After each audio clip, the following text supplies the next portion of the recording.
चीन का वो गांव जहां होती है दुनिया के सबसे ज्यादा जहरीले सांपों की खेती। चीन के एक गांव में सांपों की खेती होती है। यहाँ पर 170 से ज्यादा परिवार यही काम करते हैं और हर साल 30 लाख से ज्यादा सांप उपजाते हैं। तो मेरा नाम है अभिषेक शर्मा और आप लोगों को A47 एंटरटेनमेंट में स्वागत है। तो चलिए शुरू करते हैं।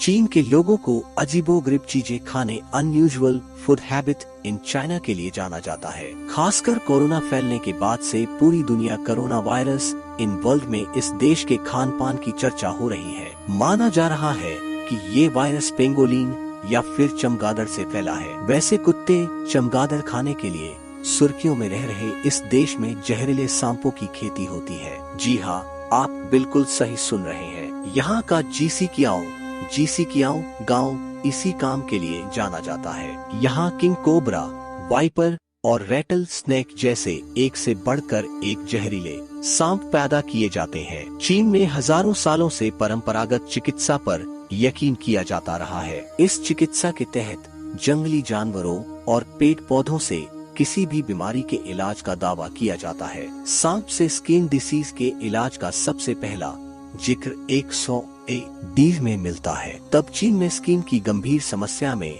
मरीजों का इलाज सांप की त्वचा की लुगड़ी बनाकर उसे लगाकर किया जाता था। स्किन की बीमारियों से बढ़ते बढ़ते सांप को गंभीर बीमारियों जैसे कैंसर में भी इस्तेमाल किया जाने लगा। ऐसे ही सांप का जहर दिल के मरीज को दिया जाता है। माना जाता है कि सांप से तैयार दवा शराब पीने से पहले ली जाए तो लिवर पर शराब का असर नहीं होता है और पीने वाला हरदम स्वस्थ रहता है। दवा के लिए सांपों के उपयोग को इसी बात से समझ सकते हैं कि साल 1918 में फैले स्पेनिश फ्लू के दौरान चीन में सांप के तेल से इसके इलाज का दावा किया गया। जल्दी ही ये बात पूरी दुनिया में फैल गई और चीन के व्यापारी भारी मात्रा में सांप के तेलों की सप्लाई करने लगे। बाद में ये दावा गलत साबित हुआ और यहाँ तक बात चली गई कि चीन के लोग सांप के तेल के नाम पर नकली चीजें बेचा करते थे। मॉडर्न चीन में भी ट्रेडिशनल चिकित्सा के तहत सांपों का खूब उपयोग होता है। यही वजह है कि चीन के जीसीकियाओ गांव में बाकायदा सांपों की पैदावार शुरू हो गई।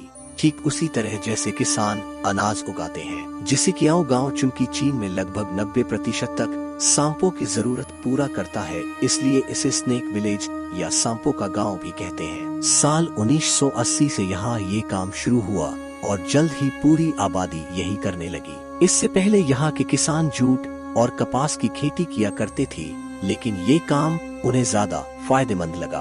ग्लोबल टाइम्स की एक रिपोर्ट के मुताबिक गांव में अभी लगभग 170 परिवार है जो हर साल 30 लाख से ज्यादा सांपों की पैदावार करते हैं। हर साल वसंत में इनका प्रजनन होता है और इन्हें पाल पोस कर गाँव वाले इन्हें सर्दियों की शुरुआत में बेच देते हैं। माना जाता है कि इस गांव से होकर सांप बड़े व्यापारियों के जरिए चीन के कोने कोने में ही नहीं बल्कि अमेरिका, जर्मनी, रूस और साउथ कोरिया भी भेजे जाते हैं। चीन में रेस्तरां में भी सूखे सांप की डिश बड़े शौक से बेची जाती है। ये एक्जोटिक फूड आइटम में आते हैं और बहुत ऊंची कीमत पर केवल पोश होटलों में ही मिलते हैं। गांव के बुजुर्ग यांग होंगचंग नामक शख्स को सबसे पहले सांपों को पैदा करने का ख्याल आया था। 80 के दशक में उसने अपनी जमा पूंजी लगाकर एक स्नेक फार्म बनाया और धीरे धीरे गांव वालों को भी ये काम सिखाया। अब गांव में 3 उद्देश्यों के लिए अलग अलग तरीके से सांपों का प्रजनन होता है। एक हिस्से में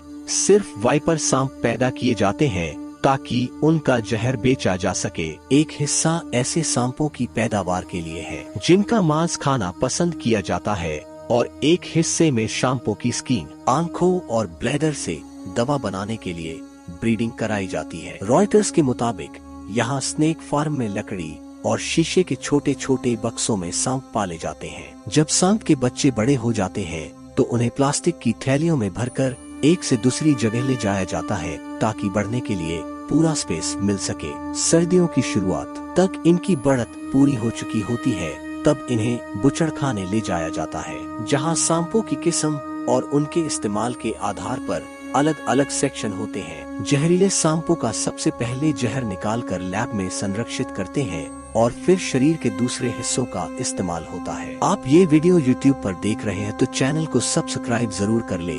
अगर आप ये वीडियो Instagram पर देख रहे हैं तो फॉलो कर ले। तो फिर मिलते हैं नेक्स्ट वीडियो में। Bye bye.